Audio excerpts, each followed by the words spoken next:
사랑의 주님, 이 시간 우리의 눈이 주님을 보게 하고 우리의 귀가 주님의 음성에 귀 기울이고 우리의 모든 호흡이 주님의 호흡으로 나아갈 수 있는 시간 되기를 축복합니다.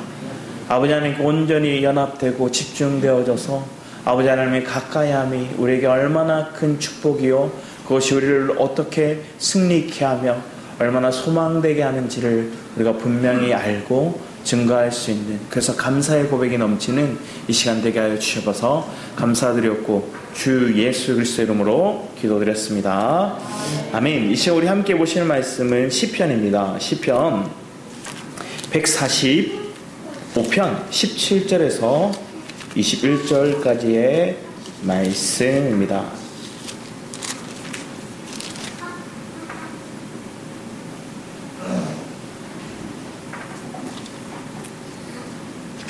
우리 시편 145편 17절에서 21절 같이 제가 앉아있고 여러분 앉아있고 교도감을 읽겠습니다.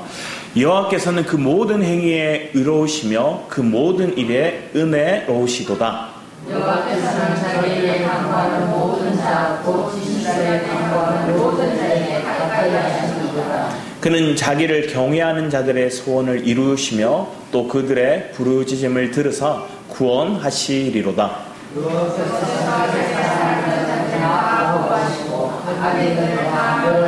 같이 읽겠습니다. 내 입이 여호와의 영예를 말하며 모든 육체가 그의 거룩하신 힘을 영원히 송축할지로다. 아멘. 다윗의 창성시입니다.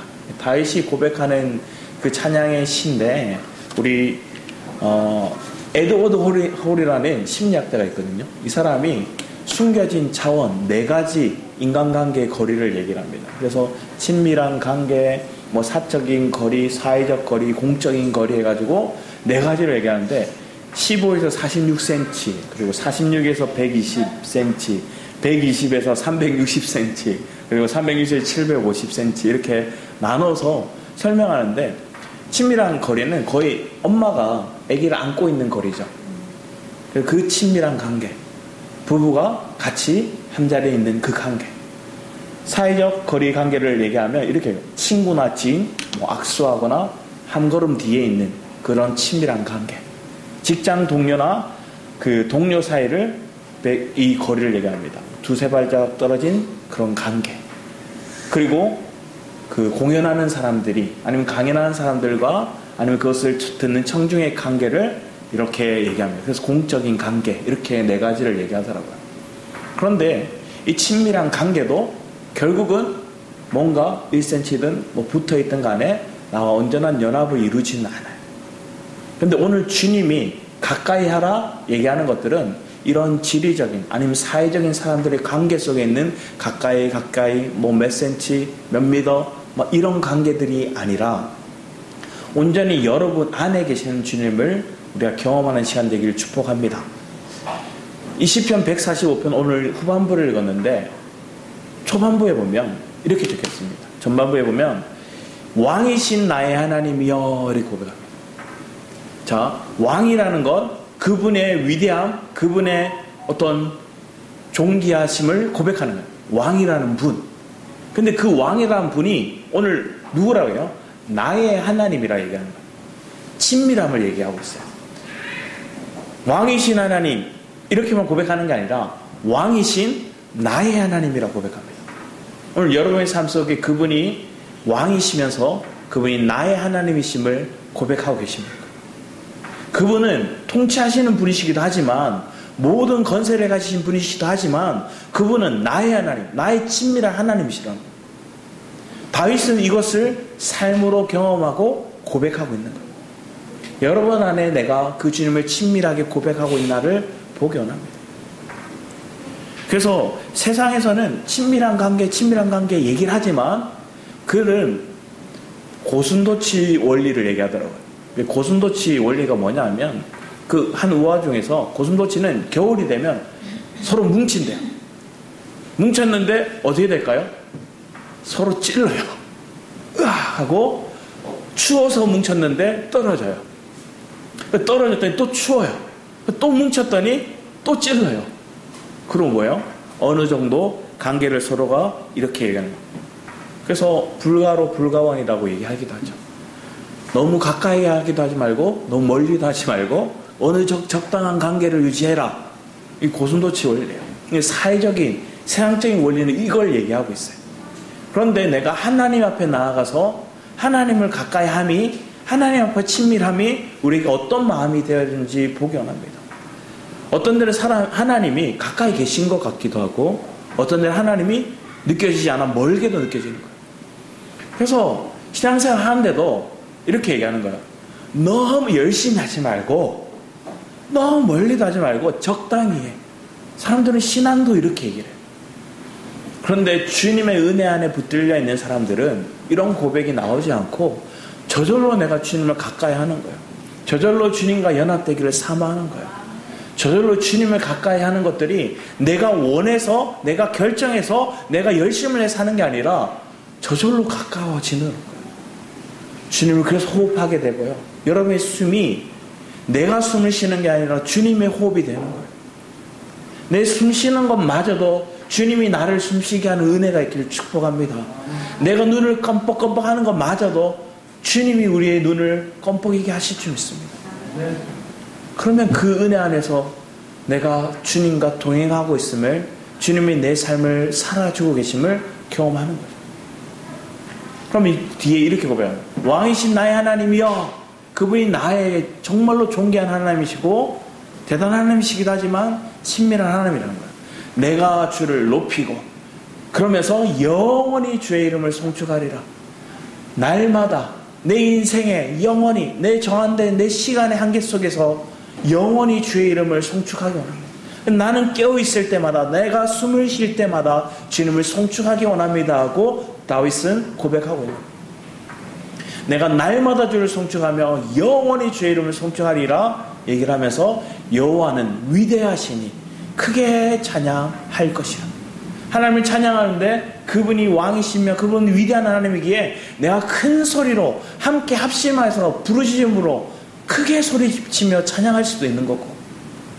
근데 그 크게 찬양할 때 그 하나님은, 그 하나님의 위대하심은 측량하지 못하겠다 이거예요. 여러분이 하나님을 향한, 여러분이 주님에 대한 그 사랑을 내가 가늠할 수도 없을 정도 하나님이 여러분을 사랑하고 계심을 믿으시기 바랍니다. 그런 하나님을 내가 보니 내 목소리 크게 넣어서 내가 목청이 터져라 주님을 찬양할 때도 있는 거예요. 근데 오늘 본문 4절 이하 말씀에 보면 대대로 주께서 행하신 일을 크게 찬양. 그러니까 대대로 찬양한다는 뭐예요? 나도 찬양하고 내 자녀도 찬양하고 그 자녀의 자녀도 찬양하고 대대로 내 가문이 여호와 하나님을 찬양하기 원합니다 하고 다윗은 지금 고백하고 있습니다. 여러분의 삶 속에 그 주님을 날마다 고백하면서 내가 영원히 크게 찬양하고 또 내가 대대로 찬양하며 또 그 뒤에 얘기하는 게 뭐냐? 5절 말씀에 보면 주의 존귀하고 영광스러운 위엄과 주의 기이한 일들을 나는 작은 소리로 읊조리. 크게도 찬양하지만 뭐예요? 은밀한 가운데 내가 주님하고 주의 이름을 부르며 찬양할 때도 있다. 하나님을 대중적으로 함께 합심으로 찬양할 때도 있고 내가 은밀한 곳에 나 혼자 읊조리듯이 주님을 찬양할 때도 있다. 왜? 내 마음이 힘이, 내 마음의 진심이 주님을 향하고 있으니 막 보이게 막 크게 사람들에게 하는 것들, 그것이 아니라 내 중심에서 내 속사람이 그 주님을 부르고 찬양하고 있다. 읊조리듯이 작은 소리로 찬양할 수도 있다. 여러분의 마음 가운데 하나님을 찬양하는 데 있어서 여러분 어떤 고백을 하고 있습니까? 여러분 다윗을 한번 생각해 보세요. 다윗은 처음에 어떤 일을 하고 있었습니까? 양치기였죠. 다 양치기였어요. 직업이 참 많아요. 다윗이 처음에 양치기였습니다. 목동으로서 양을 돌보고 있었어요. 자, 그런데 성경에 보면 사무엘상 16장 17, 18절 말씀에 보면 우리 한번 같이 읽어보겠습니다. 시작. 사울이 신하에게 이르되 나를 위하여 잘 타는 사람을 구하여 내게로 데려오라 하니 소년 중 한 사람이 대답하여 이르되 내가 베들레헴 사람 이새의 아들을 본즉 수금을 탈 줄 알고 용기와 무용과 구변이 있는 준수한 자라. 여호와께서 그와 함께 계시더이다 하더라. 지금 다윗이 수금을 잘, 궁중 악사가 돼요. 수금을 잘 타는 거야. 그가 찬양을 하고 수금을 탈 때 지금 사울이 어떤 상황이냐? 하나님의 임재가 떠났어요. 그래서 악신이 임하는 거야. 번민이, 악신이 임해서 너무나 두려운 거야. 마음이 괴로운 거야. 그때 수금을 타는 자, 하나님이 찬양하는 자, 다윗을 부릅니다. 그래서 다윗이 궁중 악사가 되는데, 그러면서 21절 23절 같이 한번 읽어보겠습니다. 다윗이 사울에게 이르러 그 앞에 모셔 섬에 사울이 그를 크게 사랑하여 자기의 무기를 드는 자로 삼고, 또 사울이 이새에게 사람을 보내어 이르되 원하건대 다윗을 내 앞에 모셔 서게 하라. 그가 내게 은총을 얻었느니라 하니라. 하나님께서 부리시는 악령이 사울에게 이를 때 다윗이 수금을 들고 와서 손으로 탄즉 사울이 상쾌하여 낫고 악령이 그에게서 떠나고. 다윗이 찬양하고 수금을 치니 악령이 떠나고. 그런 다윗을 보니 사울이 너무나 사랑하여서 뭐 하는 거예요? 자기의 무기를 드는 자로 또 세웠대요. 다윗은 목동이었고요. 또 그는 수금을 타는 자였고요. 그 수금을 타니 악령이 떠났고, 또 다윗아 그 사울 곁에 있는 사울이 사랑하여서 그의 친밀한 자로, 가까이 있는 자로, 가장 가까이 있는 자로, 무기 드는 자로. 왜? 어떤 상황이 올지 몰라요. 그 상황에 급박할 때 뭐 하는 거예요? 무기를 달라 얘기하는, 가까이 있어야 되는 거예요. 친밀한 자로. 한마디로 하면 지금 대통령의 비서실장격인 거예요. 옆에 있는 거예요. 가까이 있어요. 다윗은 목동이었고 양치는 사람이었고, 그리고 그는 수금을 타는 궁중 악사였고, 또 왕의 무기를 드는 자였어요.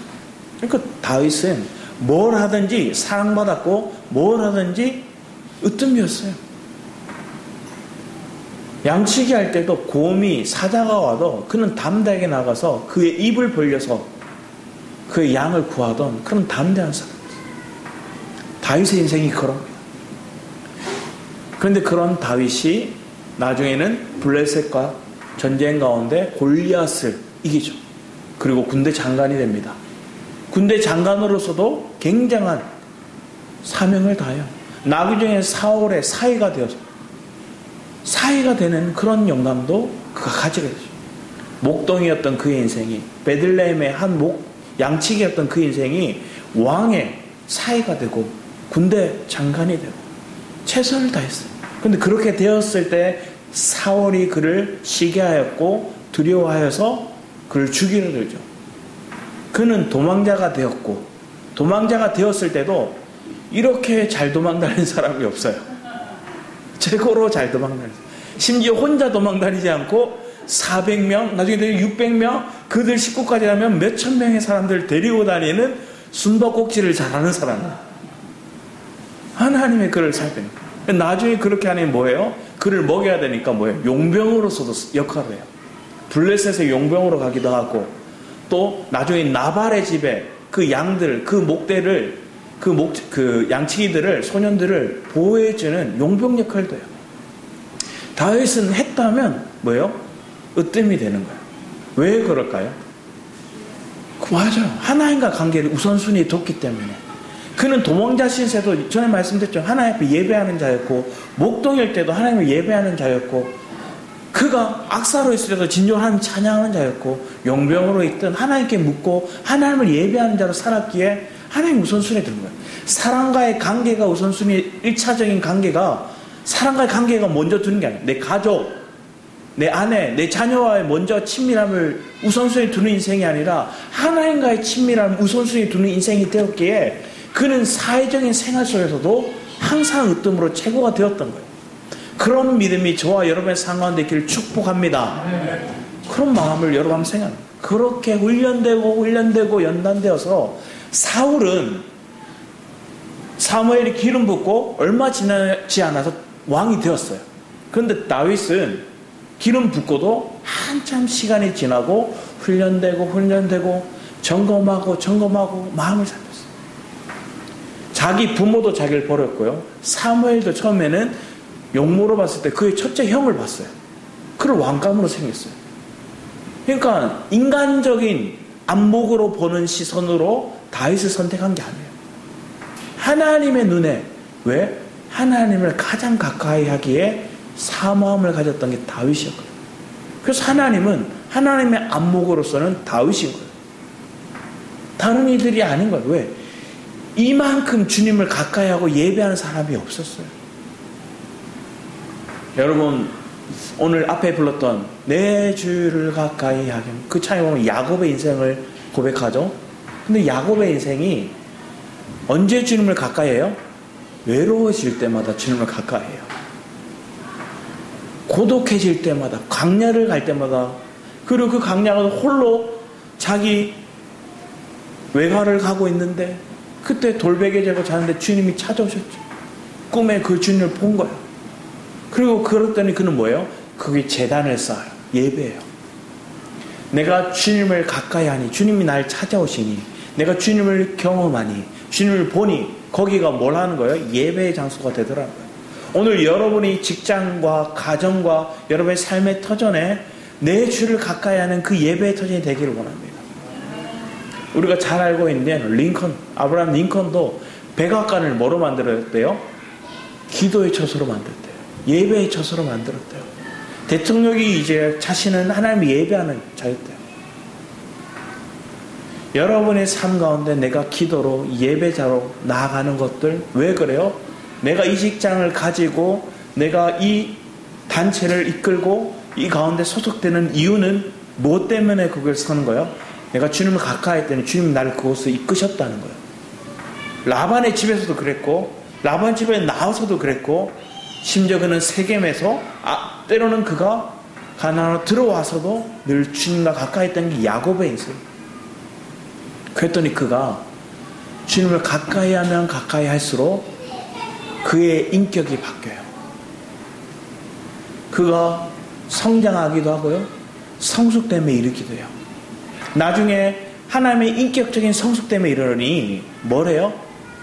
자기의 베냐민, 가장 사랑하는 아들, 가장 사랑했던 아내의 두 아들 중에 남은 아들, 요셉은 죽었다 생각했고 남은 아들 그 베냐민을 잃으면 잃으라고 줘버려요. 그 믿음의 고백을 하는 거예요. 여러분의 삶에 내가 주님을 가까이 할 때, 주님을 친밀하게 할 때, 내 인생은 이제 나를 위한 인생이 아니라 내가 하나님의 기쁜 뜻을 따라 살아가는 인생이 될 줄 믿습니다.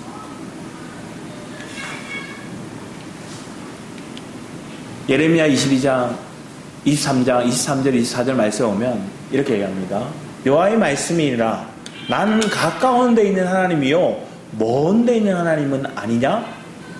여호와 말씀이니라 사람이 내게 보이지 아니하려고 누가 자신을 은밀한 곳에 숨길 수 있겠느냐? 여호와가 말하노라 나는 천지에 충만하지 않아. 그 주님은 천지에 충만한 하나님입니다. 여러분의 삶의 곳곳에 주님 함께 계십니다. 제가 고등학교 때였어요. 그리고 나중에 시간이 지나서 한 책을 다시 받게 되는데 그 책 제목이 아무도 없는 곳에, 아무도 보이지 않는 곳에 나는 어떤 모습을 살아가고 있는가에 대한 책이었어요. 사람들이 있으면 열심히 내고 사람들이 없으면 내 멋대로 행동. 오늘날 한국교회는 보여지는 것들에 너무 많이 길들여져 있는 것 같습니다. 으쌰으쌰 막 그래서 이걸 잘 써먹는데도 이단들이에요. 신천지를 보면 어떻게 해요? 10만 명 모였습니다. 맨날 10만 명 모였대요. 그래서 막 큰 운동장 빌려놓고 그들 사람들을 막 모으는 거예요. 모아놓고 몇 명이 수리했습니다. 몇 명이 모였습니다. 왜? 그걸 자랑하기 바쁘거든요. 사람에 보이기엔 열매라 생각하거든요. 근데 오늘 여러분의 삶 가운데 여러분의 참된 열매는 내 내면의 그리스도의 인격으로 여러분의 삶이 지난 인생과 바뀐 인생을 여러분 스스로 고백하죠. 그리고 옆 사람을 그런 고백을 옆 사람의 입에서 나오게 하는 거예요. 그래서 옆 사람이 볼 때도 내 인격이 바뀌었다는 걸 그들이 아는 거예요. 예전에 우리 아빠가 안 저랬는데, 내 남편이 안 저랬는데, 우리 아내가, 내 자녀가 안 저랬는데, 그의 인생이 바뀌는 거예요. 왜 바뀔 수 있어요? 주님을 친밀히 가까이 하니 내 인생이 이전과 다른 가치관으로 바뀌더랍니다. 내가 지금 현실을 살아가고 있는 그 기준에서 옆 사람을 바라보니까 이것도 부족하고 저것도 다 함량 미달인 거예요. 여러분 인생 가운데 여러분에 속한 사람들이 함량 미달이라고 생각하고 그들을 딱 제껴두고 여러분 인생을 살진 않으셨습니다. 근데 주님은 오늘 얘기한 거예요. 사실 내가 하나님 앞에 함량 미달인 인생이었어요. 내가 하나님 자녀고 하나님 백성으로 살기에는 함량 미달이었어요. 왜 그래요? 하나님 첫째 되는 계명 여러분 지키실 수 있습니까? 하나님을 사랑하라 얘기했어요. 여러분 목숨을 다하고 여러분 모든 인생을 다 걸고 주님을 사랑하고 계시는 거 여러분 자신할 수 있습니까? 그런데 그 첫째 되는 계명을 우리는 스스로 지킬 수가 없어요. 하나님을 사랑하라 했는데 내가 온 정성을 다하고 온 목숨을 다하고 온 신경 내 모든 에너지를 다 동원해서 주님을 사랑한다 우리가 고백하기에는 내가 너무도 지금 손에 쥐고 사랑하고 있는 것들이 많다는 거예요. 그래서 하나님이 그걸 점검하시는 거예요. 네가 입술로 하나님 사랑한다 그랬지? 그래 내가 사랑하는 거 볼게. 잠시 건강을 뺏겨서 가기도 하고 친밀한 관계도 그 관계를 깨트리고 흔들어 보시기도 하시고 내 자녀를 또 여러 가지 어려운 상황에 두시기도 하고 내가 가진 물질, 내가 가진 명예, 내가 가지고 있는 자랑거리들을 하나님 잠시 뺏어가는 것처럼 느껴질 때가 있는 거예요. 그러면 그 상황에 딱 부딪혔을 때 여러분들 첫 단어가 뭘까요? 왜? 이렇게 하나님도 안 나와요. 왜? 이렇게 나오는 하필이면 왜 지금 이 시간? 왜 지금 이 타임? 왜 이러냐고 막 그런 거예요. 하나님 사랑하는 거 맞냐고. 하나님 살아계신 거 맞냐고. 막 터져요. 그러면서 비교해요. 저 사람. 저 인간은 나보다 못한데 나보다 신앙생활 똑바로 하는데 저 사람은 축복해 주는 것 같고 저 사람은 잘 되는 것 같고 저 사람이 일이 일사천리로 다 잘 되는 거죠. 근데 오늘 주님이 여러분의 삶 가운데 여러분에게 제동장치를 딱 걸어주시는 거예요. 누군가 제게도 그런 얘기를 합니다. 너무 열심히 하지 마. 마산에 있을 때, 청년 때, 그리고 학교 생활을 할 때 나름대로 최선을 다했어요. 내가 드릴 수 있는 거 최선을 다해요. 잠도 안 자고 뭔가 행사가 있으면 최선을 다했고 교회 건축을 하거나 리모델링을 하면 기꺼이 와서 내 시간을 내 물질을 드렸어요. 젊은 날 내가 돈이 없을 때는 내 시간을 드려야겠다. 하나님 앞에 기도했어요. 하나님 앞에 예배했어요. 봉사할 수 있는 거 다 했어요. 그리고 성도들이 힘들다. 성도들이 뭔가 도와달라 하면 기꺼이 가서 도왔어요. 한 해에 열 몇 번을 성도들 이사를 도와줬더라고요. 청년 때. 내 마음이 기꺼이 내가 사랑하는 거, 내가 하나님을 위해서 살아가는 거 기꺼이 했어요. 그런데 하나님께서 잠시 브레이크를 거는 시간들이 있었어요. 대학교를 졸업했어요. 대학교 때 최선을 다해서 헌신했어요. 그러면 대학원을 가는 것들이 인간적으로 생각할 때 어땠으면 좋을까요? 일사천리로 잘 가야 되잖아요. 근데 하나님께서는 가라 소리를 안 하는 거예요. 아니 지금 나이도 지금 제법 들었는데요. 지금 대학교를 졸업하니까 이미 앞자리가 바뀌었는데요. 대학원을 가야 되잖아요. 하나님 못 가게 하시는 거예요. 그 친구들은 대학원 가기도 하고 다른 직장을 가기도 하고 뭔가를 하는데 내게 제동장치가 딱 걸려서 멈춰갔어. 그리고 하나님 1년 동안 뭘 했느냐? 제자반들이 있었거든요. 그래서 목사님하고 같이 생활하면서 그때 칠곡에 대구에 개척한 지 얼마 안 됐었어요. 그러니까 목사님이 거기를 주중에는 거기 가시는 거예요. 그러면 제자분들 같이 반찬 싸들고 같이 가요. 그리고 평일 낮에는 뭐 하는 거예요? 말씀을 계속 훈련 듣는 거예요. 말씀 훈련 듣고 수요일 오전에 가시거든요. 월화는 그렇게 훈련 받고 주일날 오후에 올라가서 월화는 주일 월화 그렇게 같이 생활하면서 밥 먹고 말씀 훈련하고 그리고 가시면 수요일 저녁은 제가 말씀 인도했어요. 그렇게 생활을 1년 동안 했어요. 그러고 난 다음에 대학원을 가게 됐어요. 대학원을 갈 때도 인간적으로 생각할 때는 비전을 받으면 뭐 하는 거예요? 바로 학교부터 가야 되고 비전을 받으면 바로 뭔가 해야 돼. 액션을 해야 돼. 뭐 단체에 들어가든지 뭔가 내가 직임을 받든지 헌신을 하든지 뭐 그걸 생각하는 거예요. 근데 하나님께서는 내게 항상 했던 게 뭐냐? 하나님과의 관계를 먼저 점검하게 하셨어요. 하나님과의 친밀함을 내가 주님을 아는지를 내가 주님을 얼마만큼 내가 주님을 사랑하는 것들이 실제 되었는지를 보게 하시더라고요.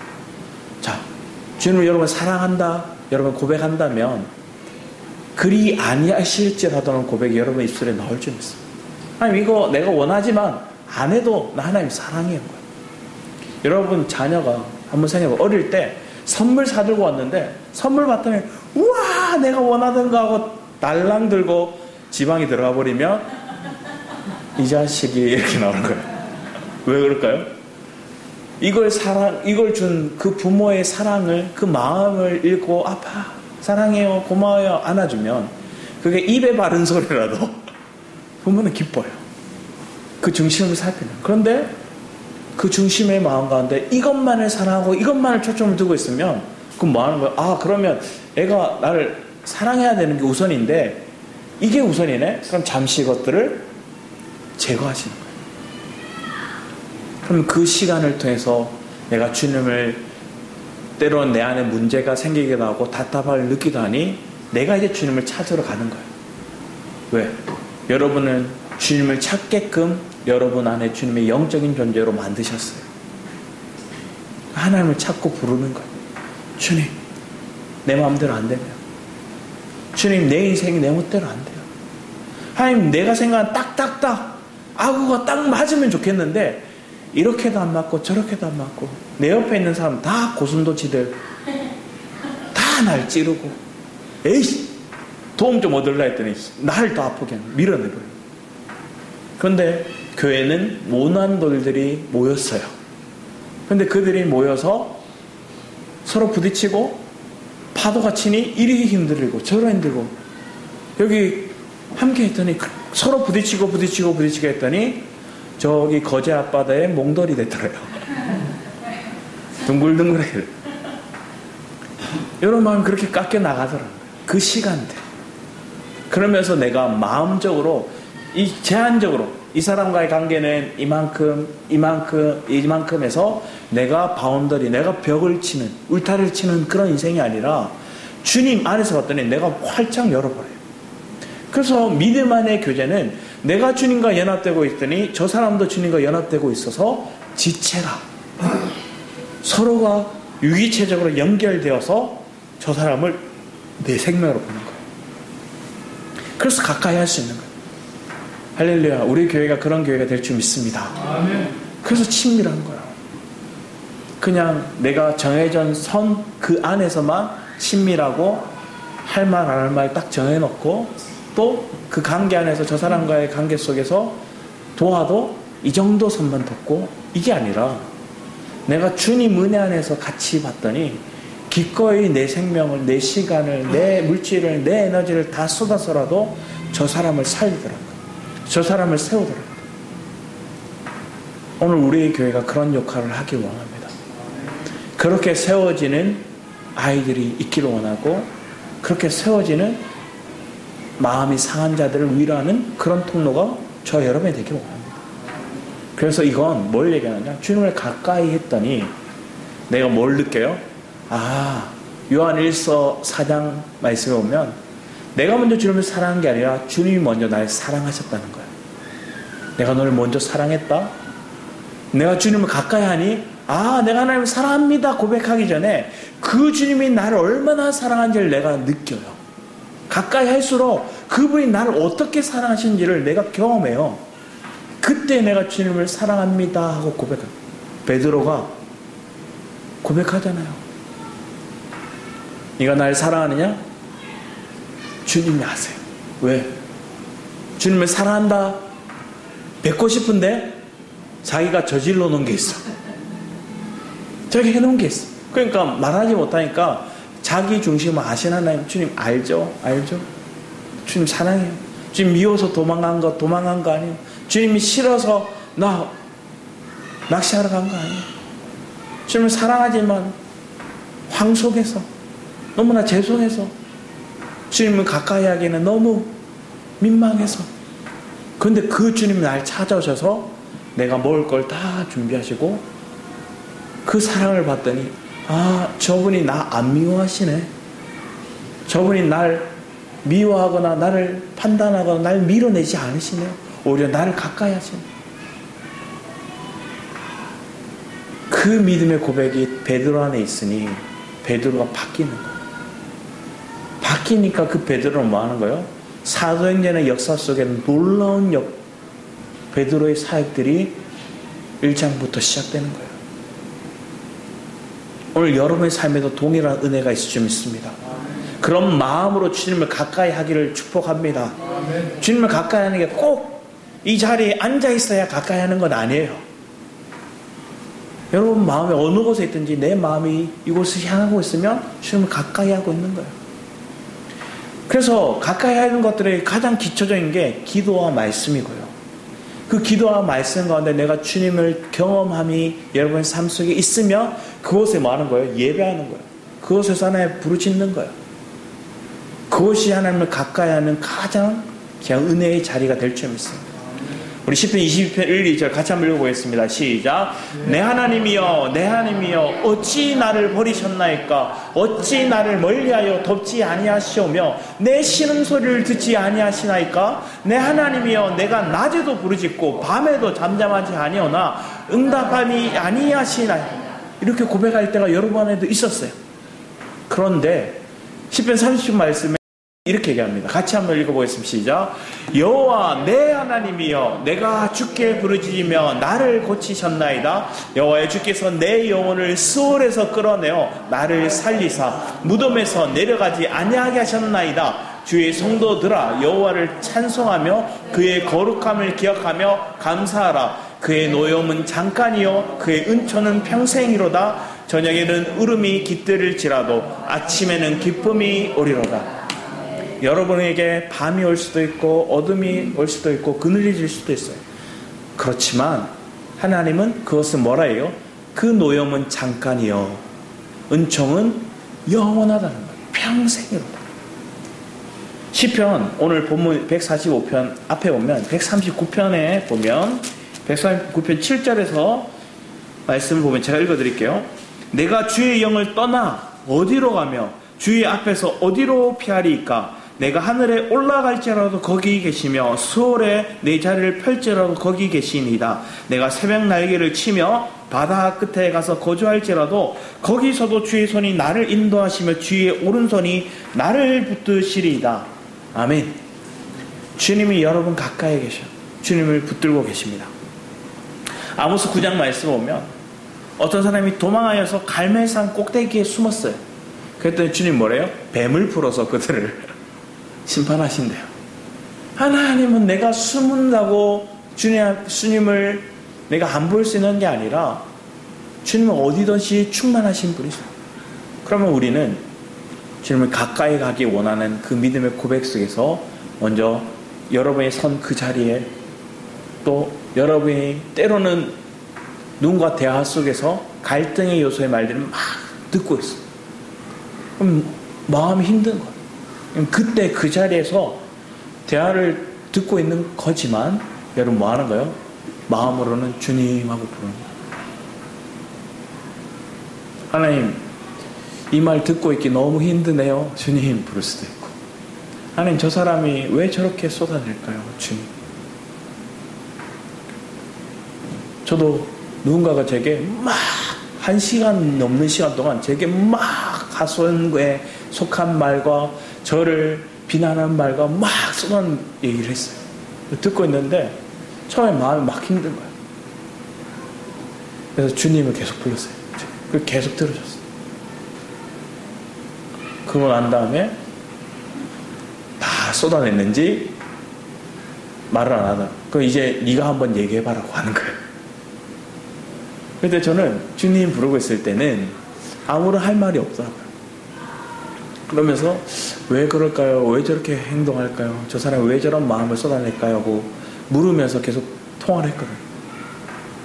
그랬더니 그 가정에서부터 그가 받았던 상처, 또 지난 교회에서 그가 받았던 그런 사람들의 시선, 그것이 오늘 자기도 모르게 여기서도 그렇게 자기를 바라보고 자기를 비난한다는 그런 마음이 자기 속에서 그게 생각을 사로잡고,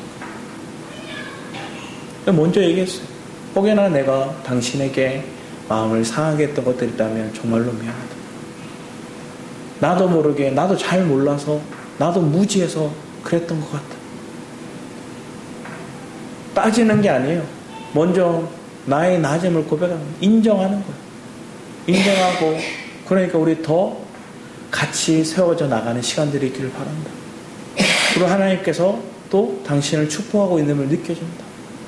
그러면서 당신 마음속에 있는 그 아픔들이 오늘 말씀을 통해서 회복되기 원하고, 또 공동체 생활을 통해서 때로는 부딪혀가지만 그 가정 속에서 당신이 주님을 향하고 있으면 여기 떠나지 않을 거예요. 우리 다시 만날 거예요. 그 다음 주에 할렐루야 하고 인사했어요. 여러분의 삶에 그런 거예요. 전날에 막 이랬다가도 주님 은혜를 받더니 할렐루야가 나오는 거예요. 옆 사람을 한번 보시고 그게 나오신가요? 내 가족이라서 어쩔 수 없이 하는 게 아니라 내 마음에 저 사람을 보니 진짜 할렐루야가 나오는, 기쁨이 나오는. 저는 제 아내를, 또 제 자녀를 사랑합니다. 그런데 그 가정 속에서 내가 하나님보다 이것이 더 사랑하는 것들이 되지 않았나 하는 때가 있었어요. 여러분은 어떤가요? 내가 정말 하나님을 사랑합니다 해갖고 하나님을 가까이 하는 것보다 내 시간, 내 물질, 내 모든 에너지들을 내가 다른 하나님 외의 것들에 사랑하는 것들에 모든 걸 쏟고 있다면, 오늘 하나님 여러분을 말씀을 통해 점검하기 원하는 시간이 되기를 축복합니다. 그래서 내가 선택하는 거예요. 하나님, 내가 주님께 가까이 서 있기를 원합니다. 주님을 더 가까이 할 수 있는 믿음이 제 안에 있기를 원합니다. 예전에 친구들이 정말로 저는 좋았거든요. 그래서 심지어 저희 어머니는 저게 중학교 되더니 날 배신하고 친구 따라가더라 이러더라고요. 어머니의 입장에서. 여기 친구가 좋았어요. 그 친구 따라 심지어 대학도 갔어요. 친구 따라서 뭐 여러 가지 게임도 하고 뭐 당구장 이런 거 잘 못하는데 친구 따라 갔어요. 친구가 가져가면 갔어요. 왜? 그들과 사귀어야 되니까. 그들을 가까이 해야 되니까. 그랬더니 느는 건 뭘까요? 게임 실력과 그리고 당구 실력만 늘더라고요. 그게 고등학교 저의 인생이었어요. 20대 초반에. 그런데 군대를 다녀오고 난 다음에 제 인생이 주님을 가까이 하게 됐어요. 지난날에 친구와 가까이 했더니 세상적인 걸 가까이 하게 됐지만, 오늘날 제 마음이 주님을 가까이 하니 제 삶 가운데 주님이 내 삶 가운데 가장 우선순위 될 수 있는 마음으로 저를 이끌어 가시더라고요. 여러분 인생도 그런 인생이 되길 축복합니다. 그래서 선택하니까 그 다음부터 당구장 가고 싶은 생각 안 들고, 노래방 가고 싶은 생각 안 들고, 친구들과 막 게임을 해야 된다는 생각 안 들어요. 내 우선순위가 예배였고, 내 우선순위가 공동체, 기독교, 믿음의 생각을 하는 교회 안에 생활을 드렸어요. 나중에 되니까 그 친했던 친구들이 어디로 올까요? 저 보려고 교회로 오더라고요. 주차장이야. 만나라는 거예요. 커피 한잔하고 얘기를 하고, 신앙적인 얘기를 하고. 여러분의 삶에도 그런 은혜가 있을 줄 믿습니다. 하나님은 내가 우선순위를 주님 앞에 딱 두니 어디에 내가 마음을 집중하게 되는지를 포기하죠. 물질의 문제도 있죠. 돈도 벌지 말라는 게 돈 버셔야 돼요. 여러분 직장생활도 해야 돼요. 근데 그 직장생활 함에도 뭐 하는 거예요? 내 주를 가까이 할 수 있는 그 찬양이 절로 나올 수 있는 그런 신앙생활과 직장생활이 되길 축복합니다. 그럼 그것이 복음의 터전이요, 내가 만난 주님을 전할 수 있는 시간이 될 줄 믿습니다. 그러면 사업도 생활도 여러분 직장에 있는 여러 가지 관계들도 또 하나님이 기쁘시게 할 만한 그런 관계들로 변화시켜가는 거예요. 그런 은혜의 결단이 우리 안에 있으면 여러분 감사가 넘칠 줄 믿습니다. 기쁨이 넘칠 줄 믿습니다. 문제 해결에 집중하는 것들이 아니라, 돈을 버는 데 집중하는 것들이 아니라, 그걸 뛰어넘어서 하나님의 사명이 내 삶을 통해 역사한다는 걸 느끼는 거예요. 와, 하나님 지혜가 나를 통해서 고백되어지네. 내가 할 수 없는 말들을 저 사람에게 하고 있네. 내가 지난날에 섬길 수 없던 사람을 내가 섬기고 있네.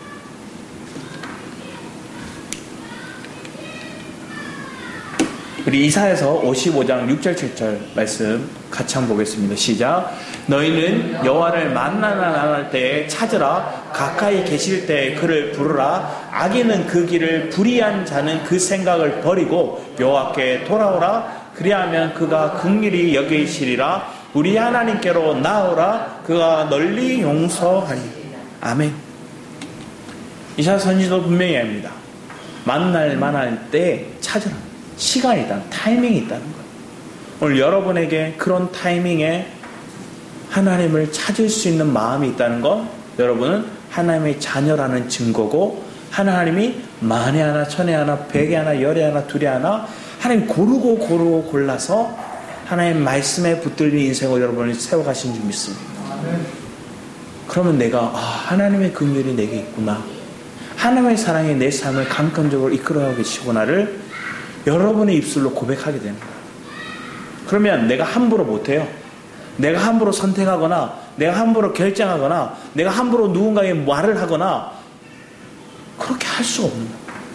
주님을 가까이 하면 가까이 할수록 주님께 묻게 돼요. 하나님, 주님을 가까이 하면 가까이 할수록 내 말하는 걸 내가 예전에는 그냥 여기 뇌를 거쳐서 나오는 게 아니라 그냥 막 쏟아지는 그런 불화살 같은 그런 말들이 삼켜지고 정돈되는 거예요. 예전엔 내가 이렇게 말을 잘하는 사람이 아니었는데 정리된 말들이, 또 하나님 주시는 말들이 내 입에서 나가게 되는 거예요. 그랬더니 사람들이 여러분을 뭐 하게 될까요? 가까이 하게 되는 거예요. 내가 주님을 가까이 하니 내 인생에 다른 이들이 나를 가까이 하게 되는 그런 인생으로 바뀌게 됩니다. 그렇게 여러분이 섭리하고 또 하나님 역사를 경험할 수 있는 복된 은혜가 있기를 축복합니다. 에베소 3장 8절에 13절 말씀인데, 오늘 이 말씀 한번 우리가 쭉 한번 같이 한번 읽어보겠습니다. 시작. 모든 성도 중에 지극히 작은 자보다 더 작은 나에게 이 은혜를 주신 것은 측량할 수 없는 그리스도의 풍성함을 이방인에게 전하게 하시고, 영원부터 만물을 창조하신 하나님 속에 감춰졌던 비밀의 경륜이 어떠한 것을 드러내게 하려 하심이라. 이는 이제 교회로 말미암아 하늘에 있는 통치자들과 권세들에게 하나님의 각종 죄를 알게 하려 하심이니, 곧 영원부터 우리 주 그리스도 예수 안에서 예정하신 뜻대로 하신 것이라. 우리가 그 안에서 그를 믿음으로 말미암아 담대함과 확신을 가지고 하나님께 나아감을 얻느니라. 그러므로 너에게 구하노니 너희를 위한 나의 여러 환난에 대하여 낙심하지 말라. 이는 너희의 영광이니라. 바울이 이런 고백을 하는 거예요. 바울 시대를 한번 생각해 보세요. 그 시대 때 로마 형제 중에 네로를 보면, 그 네로는 뭐 했어요? 자기 기득권만을 지키기 위해서 뭘 했어요? 저 유대인들이 불을 질렀다고도 얘기하는 거예요. 왜? 자기의 안위를 위해서 거짓을 막 전해요. 사람들이 분노가 이렇게 하는 거예요. 일본에도 그런 일이 있었죠. 저 조생진이 불을 질러 우물에 물을 탔다. 독약을 탔다. 그래서 조생진인지 아닌지 확인하는 그런 숫자가 있어요. 돈은 얘기해봐요. 그 말 안 하면 창으로, 죽창으로 찔러봐요. 엄청난 사람들이 죽어나갔어요. 오늘날 왜 그런 군중 심리 속에서 상대를 미워하고 그들을 죽음으로 이끄는 그런 분노가 왜 일어날까? 그들을 하나님 가까이 하지 않기 때문에 그런 일들이 일어나는 거예요. 하나님이 가까이 한 자는 누군가를 죽이려고 하지 않고 누군가를 미워하려고 하는 게 아니라 뭐 할까요? 저들도 하나님을 알아야 되는데, 내가 주님을 가까이 함으로 내 인생이 바뀐 것처럼 저들도 주님을 가까이 해야 되는데, 주님을 경험해야 되는데, 주님을 호흡해야 되는데, 주님의 양식을 그들이 먹어야 되는데, 그런 마음이 내 안에 불티나듯이 일어나요. 안전하면 안 되는 그 상황으로 이끌어가는 거예요. 그때 하나님 앞에 우리가 그 전하려고 했더니 내 상황이, 내 환경이, 내 말주변이 없으니 뭐 하는 거예요? 주님 지혜를 주세요. 주님 나를 통해서 말할 수 있는 지혜, 하나님 능력 주세요. 담대함 주세요. 고백하는 거예요. 그랬더니 하나님이 여러분의 인생을 업그레이드 시켜가더라는 거예요. 그래서 하늘의 축복이 먼저 열리니 땅의 축복도 따라오더라는 거예요. 하나님의 지혜가 열리니 땅의 지혜도 저들에게 선포되어지게 하더라는 거예요. 어디에 하나님의 섭리가 있고 하나님의 역사가 있는지를 나타낼 수 있는 인생. 요셉의 인생이 그런 인생이었어요. 다니엘의 인생이 그런 인생이었어요. 오늘 저와 여러분의 인생이 그 인생이 되지 말라는 법이 어디 있어요?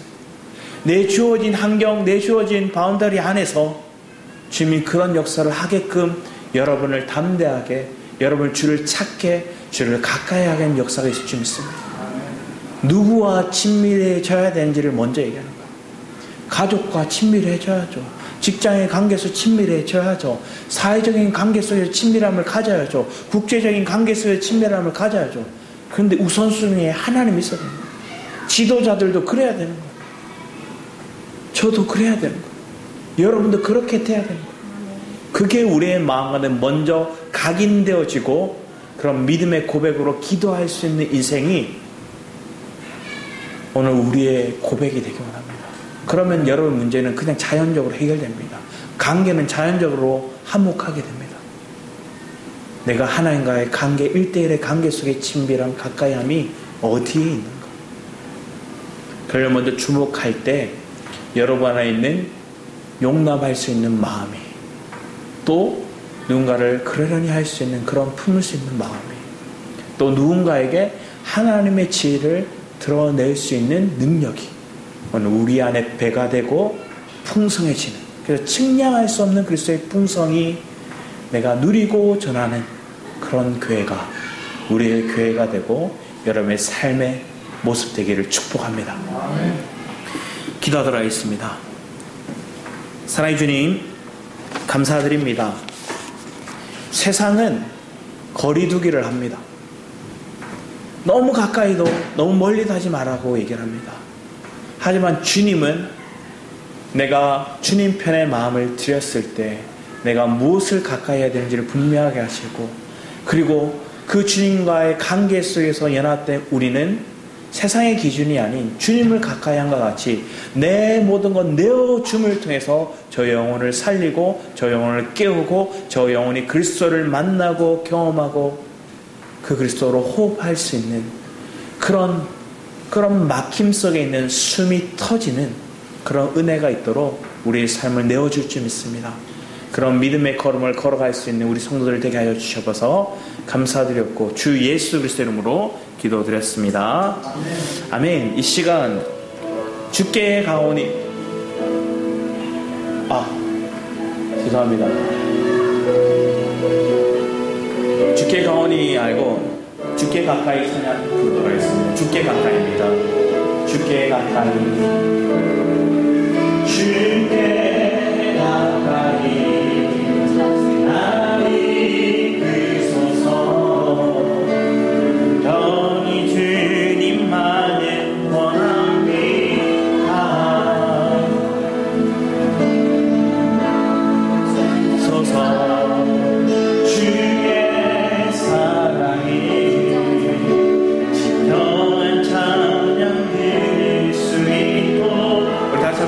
가까이 주께 날 이끄소서 날 이끄소서 간절히 주님만을 원합니다.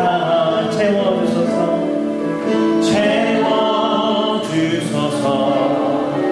주의 사랑을 진정한 찬양 드릴 수 있도록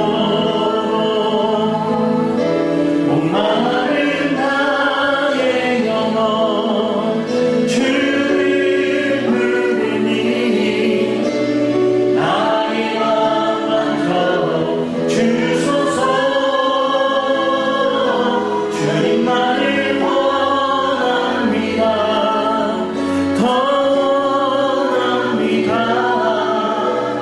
나의 맘 만져 주소서. 우리 다시 한번 주께 가까이 날 이끄소서 간절히 주님만을 원합니다.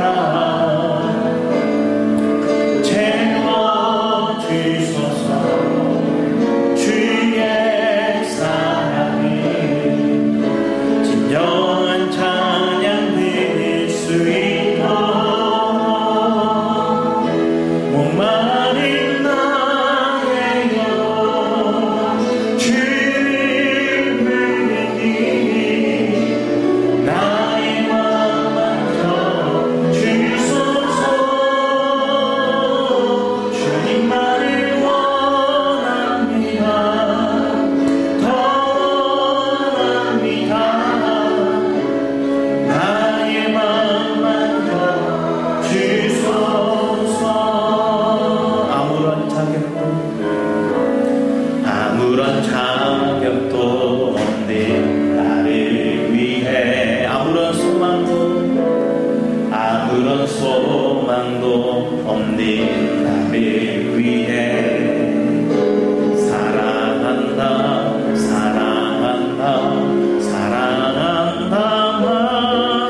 말하시네. 이 낮은 날 위해 우리 다시 아무런 자격도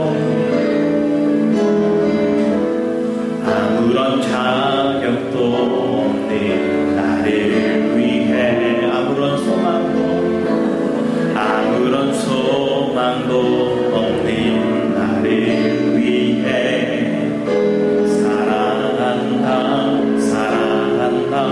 사랑한다 말하시네. 이 낮은 날 위해 다시 한번 아무런 자격도 없는 나를 위해 아무런 소망도 없는 나를 위해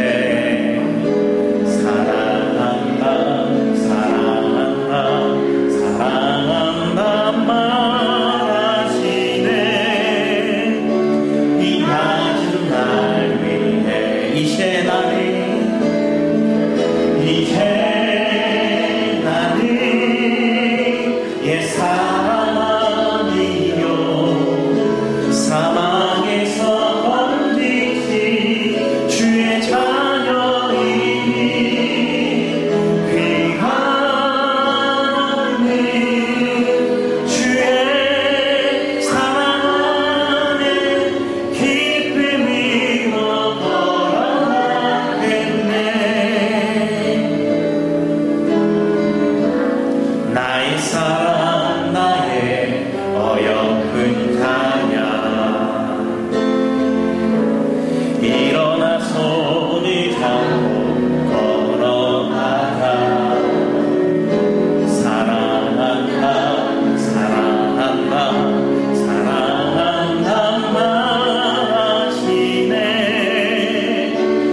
일어나 손이 잡고 함께 하자. 사랑한다 사랑한다 사랑한다 마치네 세상 끝날까지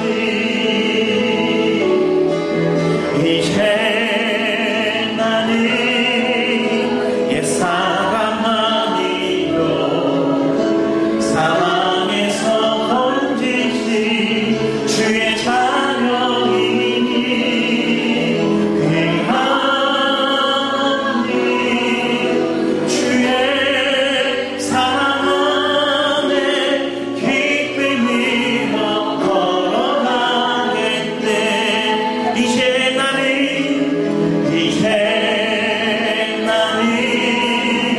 옛사람 아니요 사망에서 건지신 주의 자녀이니 그 하나님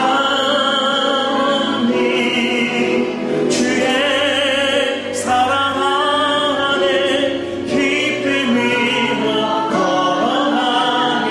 우리 가서 이제 나는 옛사람 아니요 사망에서 건지신 주의 자녀이니 그 하나님 주의 사랑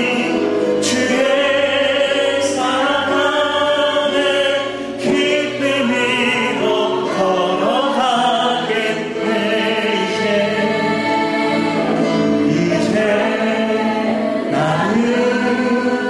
옛사람 아니요 사망에서 건지신 주의 자녀이니 아멘. 그 하나님 주의 사랑 안에 기쁨으로 걸어가겠네. 이제 나는 옛사람 아니요 사망에서 건지신 주의 자녀이니 그 하나님 주의 사랑 안에 기쁨으로 걸어가겠네. 기쁨으로 걸어가 기쁨으로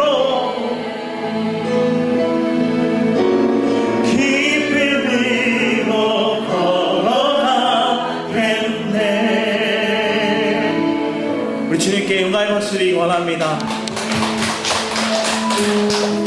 내가 하나님의 자녀로